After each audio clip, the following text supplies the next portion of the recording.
everybody, welcome back to Deadly, the Festival of Women Writing Crime, and to the Deadly Sleuth-Off. This is going to be mayhem. No one knows how this is going to work, but it should be great, great fun, and we're actually looking for audience participation. I've just been handed a beautiful book that's about to come out by Fiona Keating called Smoke and Silk. Darkness lies in the shadows of Victorian London.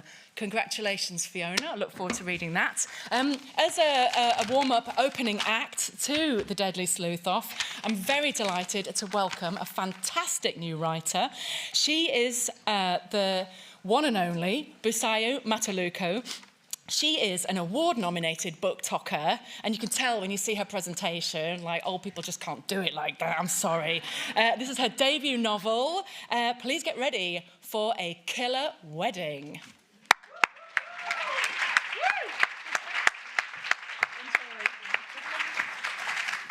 Thank you so much for that lovely, lovely intro. I feel shy now that I'm up here. Can I double check? PowerPoint's just going to come up? Yeah, there we go. So Till Death is my debut novel, as Bea has lovely said. The origins of it is that Till Death is a cozy until it's not mystery about a bride who gets poisoned on her wedding day and her super sleuth cousin decides to solve it all. I say cozy until it's not purposefully because things are cozy and fun in the first half. You have very chaotic family dynamics, which are just hilarious, I like to think. And then you've got a bunch of ridiculousness going on. But when things get serious, they get really serious. The mystery is fast-paced and laced with drama, all wrapped up with an insightful and layered message at the end. So the evolutions of Till Death, I had to know who did it. Now, surprisingly, I actually really never wanted to write a mystery. It just never came up on my radar. I didn't think I'd be good at it. I yap a lot, so I thought I'd give you the reveal within 2 seconds. But Till Death blurs the lines of family drama, mystery, and thriller. And even though Till Death was the easiest thing I had drafted, it took many shapes and forms. I knew I wanted to write about a wedding, and I knew I wanted to infuse Nigerian culture, but I found it hard to make sure readers were equally interested in the wedding and also the chaos that ensued. One thing that was always for sure was that Lara, our main character, was going to be an amateur sleuth, but she was going to be sure of her abilities. She just needed everyone else to be sure of them. Lara's headstrong, determined, and ultimately the best person for the job because she has a strong connection with everyone involved. Through many edits, I finally found its shape, and I'm so happy with the final result. Till Death also talks about sickle cell. Now, when exploring the idea of writing a mystery, I had to know what the ending was. I never intended to write a mystery, as I said, so I had to make things easier. I had to know who did it and, more importantly, why. I had always known I wanted to write a book about sickle cell, but I debated on whether I wanted the sickle cell representation to be covert or overt. But that's the thing with invisible illnesses. They're invisible until crisis strikes. With my character, I wanted to find the balance of valuing one's existence, but also appreciating the right battle and advocating for a cure. But I also wanted to show the vulnerability that comes with living with such an unpredictable condition like sickle cell. Now, as crime writers and crime lovers, I figured I would give you not the boring points of the story, which is the beginning, but I would give you something a bit drama-filled, which is the poisoning scene that we're working up to in the novel. For context, this is when they think everything has gone right. For some reason, they think that the killer's not going to strike anymore and they can get on with the wedding. But things become very apparent that they are not good. So before the scene happens, Darren takes a slice of her cake, and yeah. It actually feels like freedom to enjoy ourselves. We form a circle around Darren, celebrating her as she dances in the middle. Her eyes shine as she looks at us like she's finally found the happiness she's wanted since she started planning this wedding. Is Kaede still cleaning his face? Darren shouts over the music. I look around and realize I can't see him. He must be. Don't worry, I'll go look for him, I say, turning around to make my way out of the hall. I take 3 steps before I hear lots of people saying Darren's name. I turn on my heel and head into the circle. Darren? My mouth drops open. She's panting, clawing at first her chest and then her neck, like she's looking for an opening. She stretches her neck, trying to take a huge breath. Her forehead is wet with sweat. This is not the person I left 20 seconds ago. Her eyes grow wider and wider with terror. Darren, my voice and Babs combine, both of us horrified. Babs puts 2 fingers on her neck. Her pulse is racing. Babs panics. She could collapse at any minute. Darren, if you can try to talk to me, try to tell me what you're feeling. She starts, but it comes out slurred. Chest, she manages, but her eyes start to roll back into her head. Everyone in the crowd starts screaming. Darren falls to her knees. The beads on her dress collide with the floor, scattering in all directions. The air feels heavy and my throat is tight. Darren, I say, but I sound strangled. Please, I beg. I wonder if anyone can hear me. My voice is so small. We need help, help, please, I yell into the crowd. Amaka and Sheni join in, tears in their eyes. Darren takes a shuddering breath and her body crumples to the floor. I feel helpless as I watch Babs feel her pulse once more. I will never forget his look of fear as he glances up at me. Babs rips open Darren's corset, scattering more beads across the floor and starts pumping at her chest. Lara, Lara, I hear him cry, but everything sounds muffled, and I'm starting to get double vision. My record for CPR is 4 minutes. After that, I'm useless. You need to find someone who can take over from me. Can you do that? I nod rapidly, half processing what he says. 4 minutes. 4 minutes. I've got 4 minutes. I finally managed to yell at the top of my voice. We need help! And that is it. Thank you.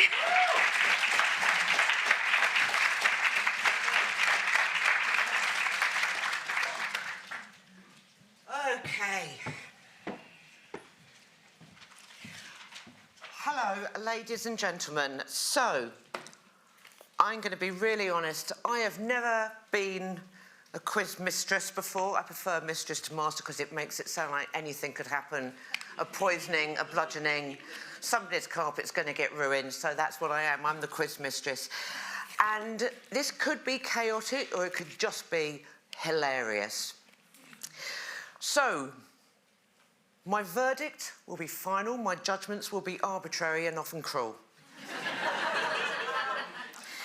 And for this afternoon, for you crime lovers, we have assembled the finest literary minds of the criminal firmament, girding their wits on either side of one of today's greatest ideological divides. Team Marple versus Team Vera. It's a grudge match. On one side, Agatha Christie's iconic detective, fluffy and dithery in appearance, but inwardly as sharp and as shrewd as they make them, it's the one and only Miss Marple. On the other, we have Anne Cleeve's beloved crime solver, Detective Chief Inspector Vera Stanhope, canonised on screen by Brenda Blethyn. Now, you've just seen Anne in the previous event, so I hope you're paying attention. Agatha Christie, unavailable at the time of asking. Widely rumoured to haunt the corridors of the British Library at night, so be alert. Let's meet our courageous players. Now, I'm going to call them up to the stage so you can all scream and shout like maniacs. First up, in Team Vera, we have, when they're all up on stage, and you can clap, otherwise we'll be here forever. Henry Sutton, Professor of Creative Writing and Crime Fiction at the University of East Anglia, and the convener of the Creative Writing MA in Crime Fiction. As well as being a critic and a judge, he is the author of 15 novels and a collection of short stories. His latest, Good Dark Night, was published under the pseudonym Harry Brett. He is a co-founder of the Norwich Crime Writing Festival, which, let's face it, is a really good title. And he is the author of Crafting Crime Fiction, an expert guide to writing your crime novel. He is going to be on Team Vera, and they have a horn. So, Henry, please take your seat. We also have Nicola Upson. Big round of applause. Yeah. Do you know what? I just knew he was going to be trouble from the minute I laid eyes on him. We also have Nicola Upson, whose debut novel, An Expert in Murder, was the first in a series featuring Josephine Tay, one of the leading authors of Britain's golden age of crime writing, and was dramatised for Radio 4. Nicola was shortlisted for the CWA Historical Dagger in 2018 for 9 lessons, and her latest in the series is Shot with Crimson. Her new book, The Christmas Clue, features a couple who invented Cluedo and we published in September, and doesn't that just sound like the best book? I can't wait. Nicola, please make your way up. We have Sam Blake, who has a string of #1 bestsellers. Honestly, these people's achievements, they're just shaming me. Including Keep Your Eyes on Me and Remember My Name, and has been shortlisted for Irish Crime Novel of the Year 5 times. Sam is the chair of the Society of Authors, has served on the board of the Crime Writers Association, and founded Europe's biggest online writers magazine, Writing IE. Her new book, The Killing Sense, was an instant bestseller.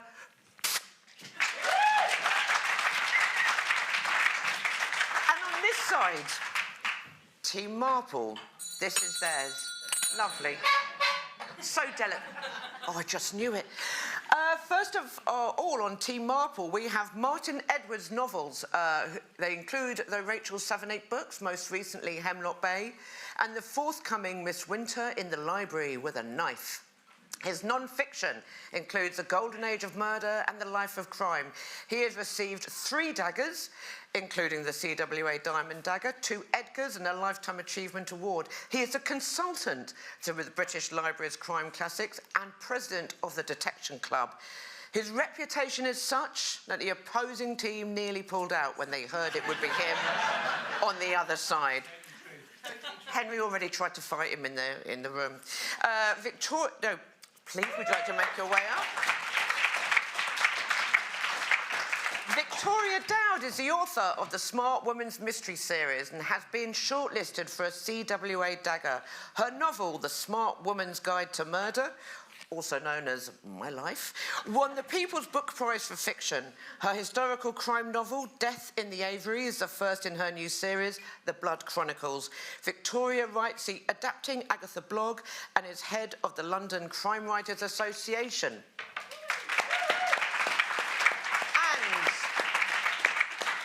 And Lucy Rowland is a curator at the British Library. Well, it's not her full title, you're going to hear that later. But her slightly shortened title is The Curator for Oceania Published Collections Post-1850. Lucy has the enviable job of working with a fascinating collection of books, which means that she has access to a lot of crime fiction. She also gave me a brilliant little bit of detail that piazza outside, where you probably all had your lunch, underneath, you were standing on 4 levels of basements where all the book is stored. And Lucy, what is your actual title? Well, I gave you the edited version, but the full title is Curator of Oceania and Western Language Asian Publications post-1850, so just a short... Snappy. And I'm a screenwriter, and I'm a screenwriter, so I'm just not to be trusted. We would like to say a really big shout out for Chris Chan of Agatha Christie Limited for his generous help with the quiz. And now, ladies and gentlemen, there will be blood. So, I have to sit back here because I'm so blind that I've had to print it out with massive font, and I'm really worried they're going to sneak looks at the answers. Yeah. So, first of all, round 1. Strange relations. Vera, what are the rules? The rules are... What do you mean, what are the rules? It's a quiz. I ask the questions, you answer the questions. I decide whether or not I like the answers. Sometimes I might throw it out to the audience and they'll get a voucher for wine. And if the audience wants to help Team Vera? I may give out some really terrible clues. I may not. I may willfully give out points. I may willfully deduct them. We are in an age of autocracy, and I intend to be autocratic. And that's quite enough of that nonsense. Right. OK. So, ladies and gentlemen, we did strange relations. The bell and the car horn will come into their own when we get to the anagram round. They're going to be anagrams. They'll have to do the anagrams, but if the audience spots it first, you shout it out. If the audience gets it first, they get nothing, but you get a wine voucher. Ooh. Come on. Come on. Don't say we don't give you anything. We do. Team Vera. In the 6th book, in Ankley's Vera stand-up area, Harbour Street, who goes to wake a woman on a metro train only to discover that she's been fatally stabbed? That would be Jessie. Joe's daughter, Jessie. Yes, that's right. Team Marple, In at Bertram's Hotel, first published in the UK by the Collins Crime Club on 15th of November 1965, what is Chief Inspector Fred Davies' nickname? Oh, he's Father Davy, isn't it? Go on. Is he Father Davy? Say it louder. Father David. It is Father Davy. Team Marple. Who was the first line of spoken dialogue in The Body in the Library? Is it Mary the Maid, Mrs. Bantry, Mistress of Gossington Hall, or Colonel Arthur Bantry? Oh, I think it's Dolly, isn't it? She's Go on. Is it Dolly? Is it Dolly? Dolly? Mrs. Bantry. Mrs. Bantry. It is Mrs. Bantry. Well done. Team Vera. Detective Chief Inspector Vera Stanhope often reflects on the loss of her father. What was his name and occupation? Hector. And occupation, please. He was a bird watcher, but he was also a... taxidermist. No! Who said that? No, he didn't. Misleading me. I heard poacher. Look, Anne says he was. It just... Can we have that? Wait. Hang on a minute. Can we have that? We're going for arbitration with the actual Anne Indeed. Cleves. Anne Cleves, I have Herbert Stanhope, bird poacher, but I look to you. Yeah, no, he was a taxidermist. Well, there we are. In fact, actually, do you know what? Not only are you going to get 1 point, I'm going to give you 1.5 points because you were right about the taxidermy. Thank you. Thank you, Anne, for Thank you, clarifying. Thank you, whoever said that. Team Vera. Which Vera book and TV adaptation connects a stroke victim, a campaign to stop a quarry, and the aphrodisiac power of otters? The Crow Trap. The Crow Trap is right. But for a bonus point, name any actor in the TV episode apart from Brenda Blethyn.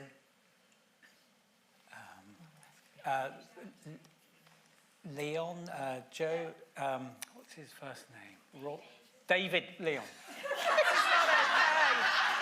Do you know what? That would be a point, but do you know what? Again, it's going to be half a point because you were clearly being enabled by Anne Cleves.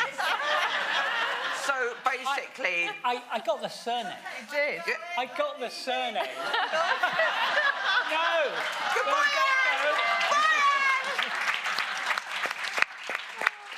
All right, Team Marple. Who is Dermot Craddock's godfather? Sir Malcolm Old, Sir Henry Clithering, or Sir Rupert Dithering? It's Sir Henry Clithering. 1 point, but bonus point. Name an actor who has portrayed this character in other works. Sir Henry Clithering. Yeah. Oh, bloody hell.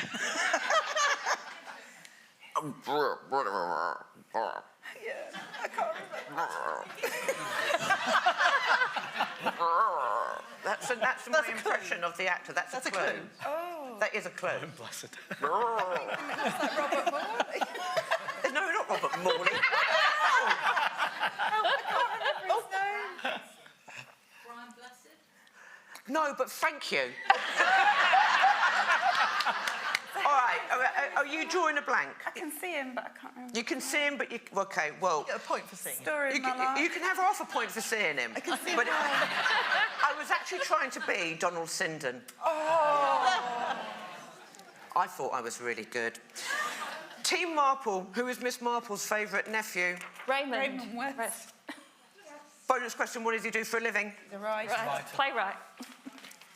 They've done very well on that. Team Vera, who or what is Brockburn? It's Vera's family's country estate. Vera recognises the house her father grew up in. Yes, that's right. You've got 1 point. Now, we have another Team Vera question. Name any 3 of the members of the Gang of 4 in The Seagull. Robbie Marshall, John Brace, and the Prof. Absolutely, Professor. absolutely. From the bang prof. on. From the prof. Bang it, bang on. Very good.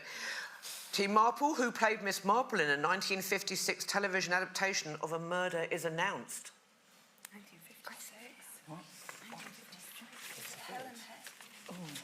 The one behind Hayes too. Is it Gracie? Is it Gracie Gracie Fields? Gracie Fields. It is Gracie Fields. Thank God. Now, this is where things get nuts. We are ending each round with an anagram that will appear on the screen. It'll be the title of Marple and a Christie novel. Audience, you are invited to set your wits. You have to all sort of probably look round. This is where the design gets a little bit... Oh, is it down there? It's going to be down here. Okay. Oh, it's down there. You're up there, we're down down there. here. OK, so let's have a look. It's the anagram Christie novel. There we go. Elga Sleuth, aliens, fascism, samplers. Ladies and gentlemen, do we have any takers? Oz. OK, Go on. go on. Was I meant to do this? Yes, Of course, of course. We have our answer. We've got the Vera novel, go on then. The Seagull. Yes, you are, you're right. How are you doing over there with your Marple? Anybody in the audience? Doop, doop, doop, doop, doop, diddle, diddle, diddle, doop, bow. Anyone in the audience? Let's chuck it out to the audience. Yeah. OK, and you out there? Anybody? Final case. Who said that? Wave your arm. You get wine. It is. Well done. Round 2. One does see so much evil in a village. Team Vera, The Dark Wives explores the commodification of children in care. A social worker explains to Vera that care homes have taken £250 million out of local children's services. But what is the name of the children's home in question? Rosebank. It is Rosebank. Well done, Team Vera. Team Marple. The earring found at the scene of the crime in Murder at the Vicarage is set with which semi-precious stones? Is it lapis lazuli, amethyst, or moonstone? Lapis lazuli.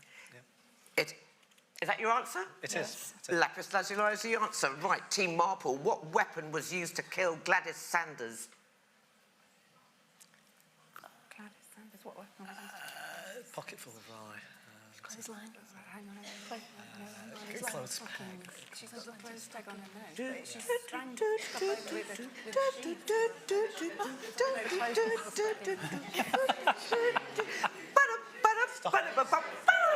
We think she's strangled with the stockings. Or a pillowcase. What? Wait, say that again. We were tossing up between clothesline or stockings. Right, what can we do? Because it's a stocking. Stockings. It's a stocking filled with sand. Do we give them half a point for stocking? Yeah. Lovely. No. In which?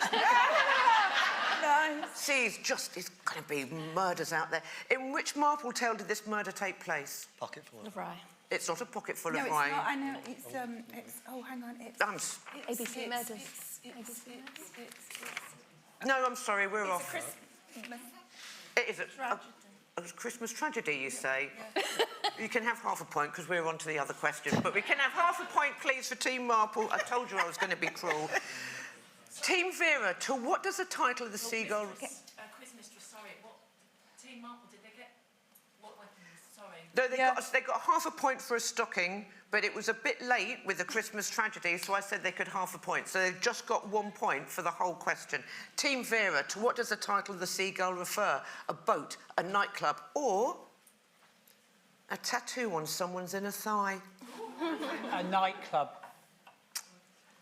Yes. Sorry. Bonus point, what became of the nightclub? It was burnt down. Damn, he's good. Brilliant.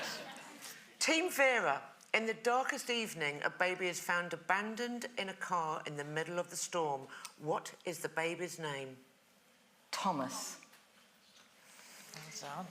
Team Marple, after briefly considering the title Murder in retrospect, what was the planned title of Sleeping Murder that had to be changed when P.D. James released her debut novel in 1962 with the same title, not knowing Christie had planned to use it? Cover her face. God damn, that's good. That's good, I think. And finally, it's time for another anagram. Audience, are you ready?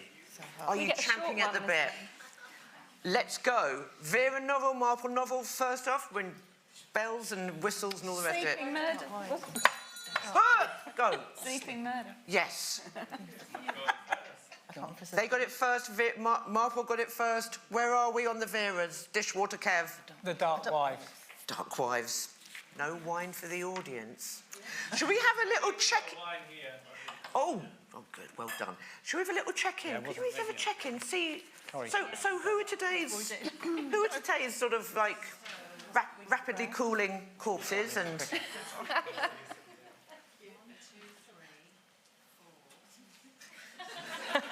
Let's not. Let's not. Round 3. Meet the authors. Okay, you guys are going to absolutely excel at this. All right then, Team Vera, what first attracted Anne Cleves to her late husband Tim? His twinkly eyes, his bottle of whiskey, his bird-spotting expertise. His bottle of whiskey. His bottle of whiskey. Team Marple, while travelling the world in 1922, in what sport did Agatha Christie excel? Surfing, cricket or badminton? Surfing. Surfing. Team Marple, when Agatha Christie's house was bombed in World War II, she moved into a modernist apartment block. What is its name? Argus House, the Isocon Building, Greenway House? Isocon building. Isocon Building. Team Vera, which job has Anne Cleves not done?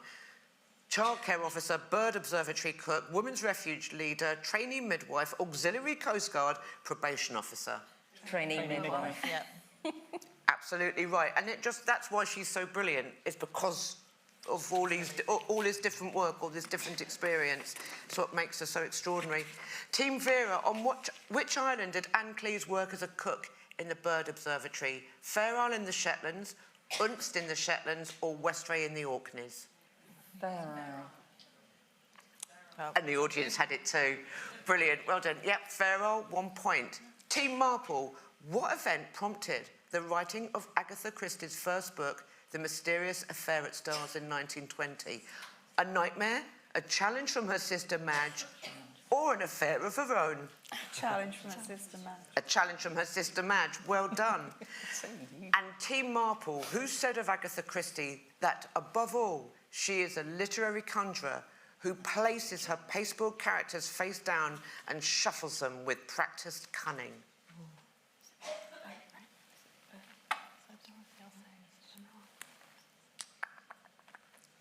Robert Barnard.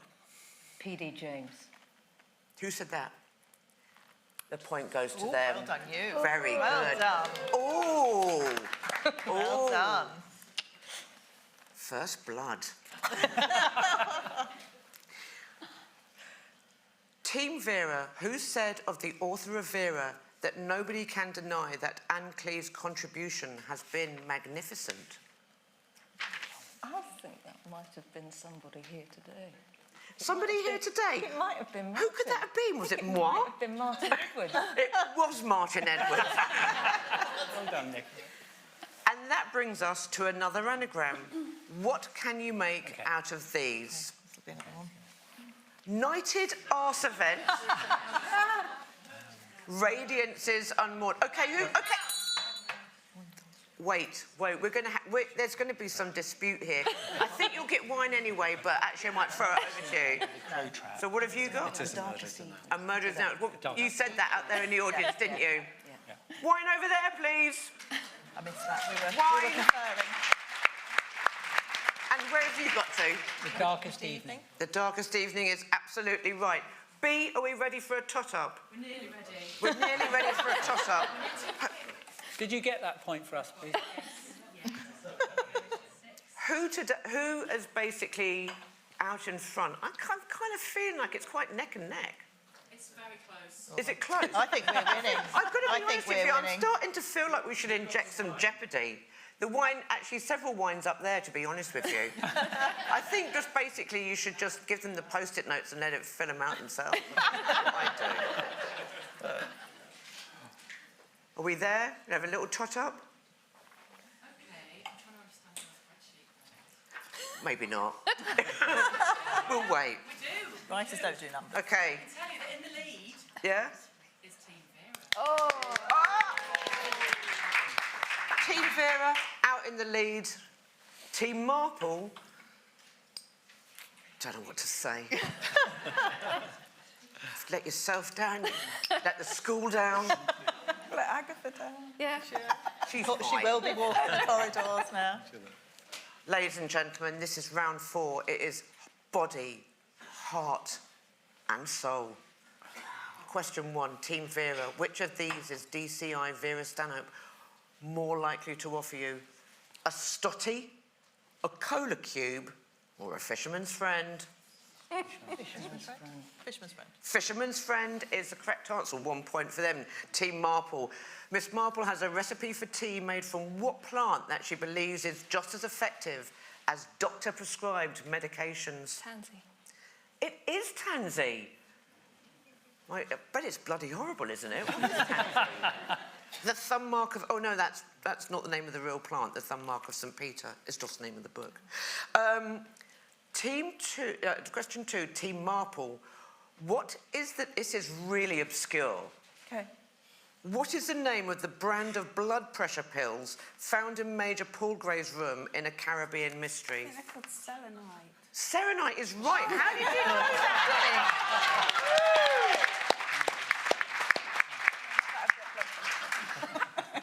So obscure. Yeah. Team Vera. Is that extra points? What? Because Extra points. I don't know. Maybe. Yeah. I think they should have an extra point. Yeah. It's a popular decision with the audience. Team Vera, which beloved item from the TV series Vera is now in a museum? Is it A, her hat, B, her car, or C, her trench coat? Hat. Trench coat. Oh, no. No, let's throw it out to the audience, quick. Who said that? That's the only one. Wine for her. What was it? It is the car, the 1996 Land Landing. Rover Defender, driven by Brenda Blethyn in the ITV drama.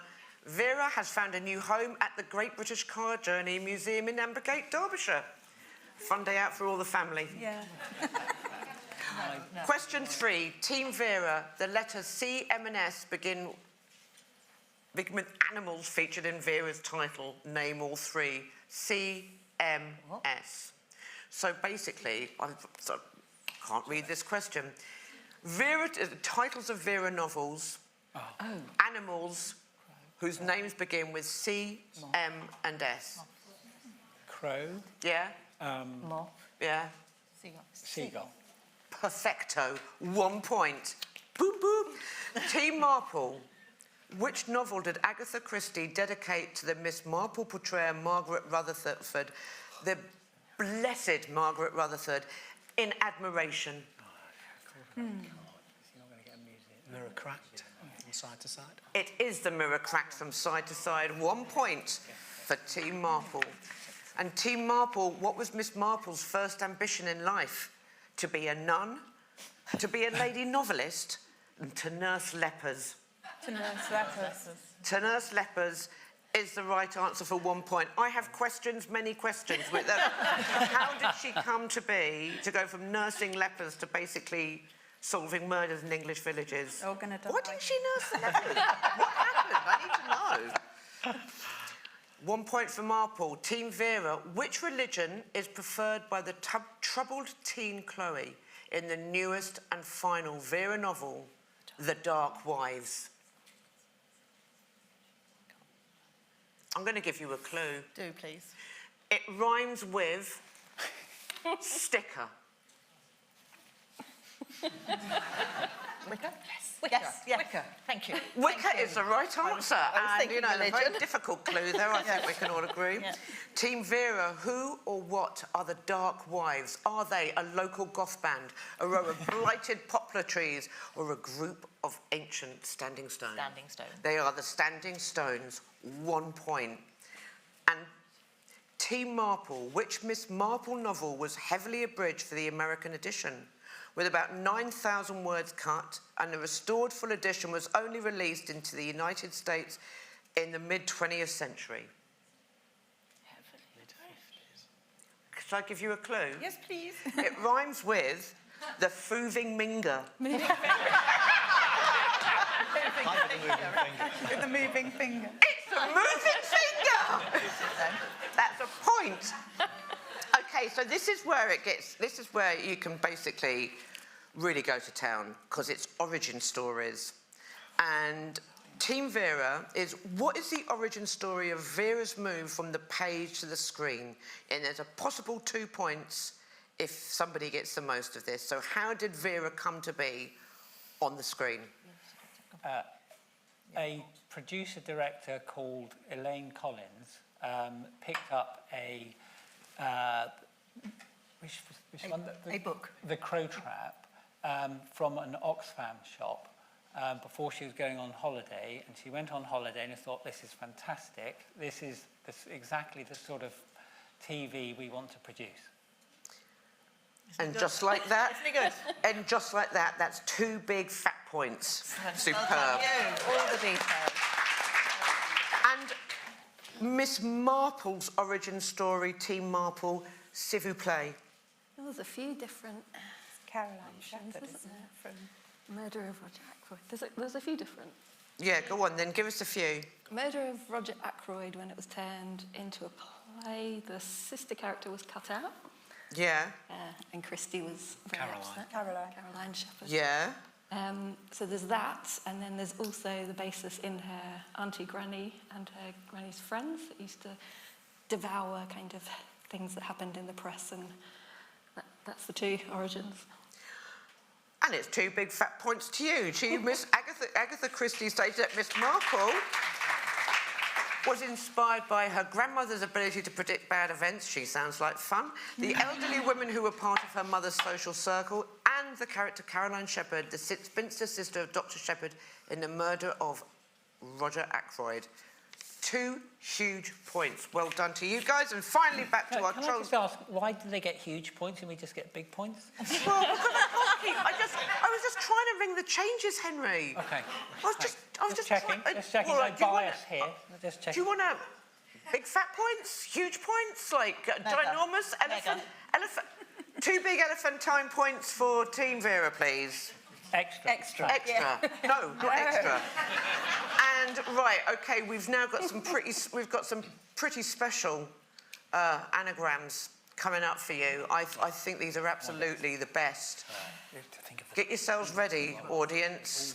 You don't get this kind of class on BBC 4. Let's go. Trouser breath. Witty hemorrhoid stir. Let's go. Ooh! Harbour Street. Harbour Street, 1 point. Well done. And Team Marple, how are we doing with witty hemorrhoid stir? Any options from the audience? Sorry? Go on, say it. Say it! Can't hear you. No, it's not Marple. Who's that? No. Witty hemorrhoid stir. Has everyone given up? Hang on a minute. They do it with mirrors. Ah! Oh! That is 1 point for the Marple question goes to Team Vera. Okay, and this is round 5, and this is true or false, so you have to shout. All right? They do it with mirrors. All right, this is round 5, true or false. Anybody can answer this, well, on this stage. So get your bells. Right. Simply on the bell. So you have to say whether this is true or false. Vera actress Brenda Blethyn was born with an extra finger. True. She is the youngest of 8 children. No, false. God, she's good, isn't she? Right. Her real name is Brenda Battle. False. What is it? Bottle. So good! Filming of Vera was once delayed thanks to a seagull repeatedly attacking the crew. True. I want that to be true. Yeah, I do. I really want that to be true. We want it to be true, but actually it was in 2016 a sandwich van owner who arrived at his pitch for the filming of Vera attempted to sabotage the proceedings by playing the bagpipes as they were filming. Seems silly. Brenda has been nominated for an Oscar twice. True. I think that was... Oh, God, I've lost track. It was you, wasn't it? It was Team Marple. I told you I'd never done this before and it was going to be chaotic. Honestly, lynch me later. Brenda has acted alongside Robert Redford, Brad Pitt, Angelica Houston, Marianne Jean-Baptiste, Jane Horrocks, Michael Caine, Keira Knightley, Donald Sutherland, Bob Hoskins, Saoirse Ronan, James McAvoy, Danny Dyer, and 50 Cent. True or false? True. True. Don't know about 50 Cent, but yeah. It is true. Yeah. Over the 12 novels and 20 short stories in which she appears, Miss Marple drinks approximately 150 cups of tea. True or false? True. True. Christie herself was a devotee of black coffee with no sugar. False. False. Her first choice was cream, which her first choice was cream, which she would sip from a cup labelled "Don't be greedy." Hang on a minute. I have questions. Did she just drink cream? Yes. Charles Dickens, when he was doing his final tours in New York, when he was desperately ill and touring New York and performing The Murder of Nancy by the housebreaker Bill Sikes, on his rider for his recovery, he would have a pint of cream with brandy. And nobody could work out why he wasn't feeling better.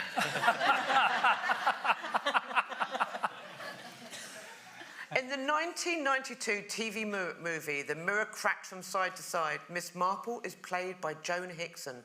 Her last words in this particular adaptation are, "The worst is so often true." Is that true or false? True. True. False. Her last words are, "More tea, Vicar." Agatha Christie dedicated a pocketful of rye to the English theatre impresario Sir Peter Saunders. Is that true or false? True. I'm afraid it's false. No points. According to Agatha Christie, the act of washing up provides a really safe and satisfactory place to work out a story in your mind. True or false? True. True. And I said it earlier in the previous, or one of them. Yes, it is true, even if you basically go, Agatha, you're wrong. The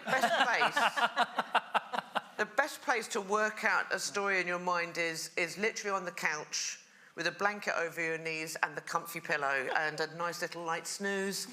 On the UNESCO list of the world's most translated authors, 4 of the top 6 are women. Starting in 6th place, we have Daniel Steele, Barbara Cartland and Enid Blyton. And then come William Shakespeare and Jules Verne. And finally, way ahead of the rest is Agatha Christie with 7,326 translations of her works. True or false? True. True. False. What? 7,000. The correct number is 7,236.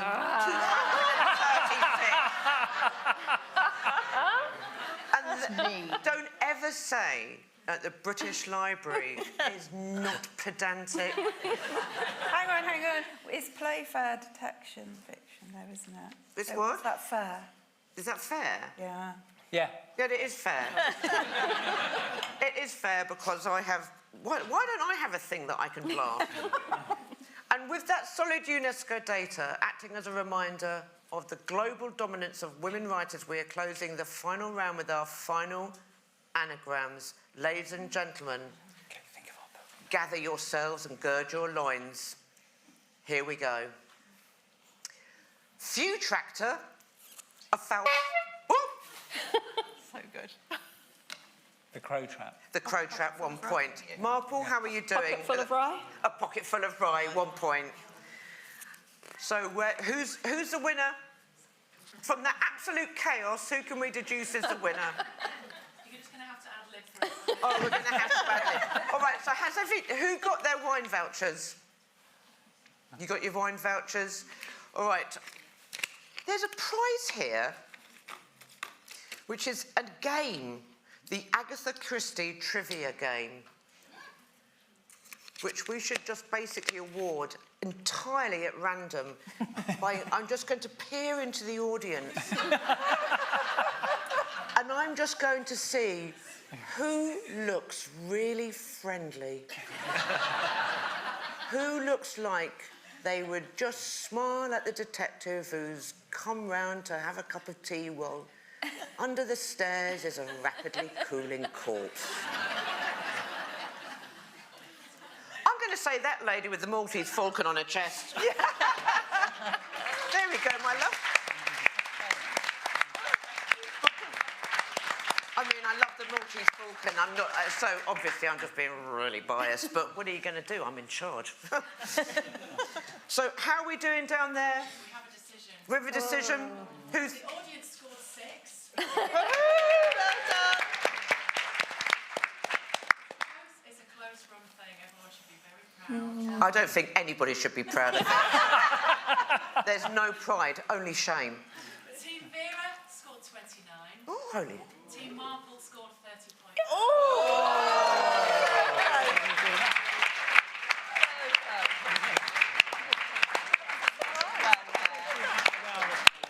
We squeaking in on those half points. Beautifully done. And with that, ladies and gentlemen, I mean, it was, I promised you chaos, you got chaos, but you also got wine.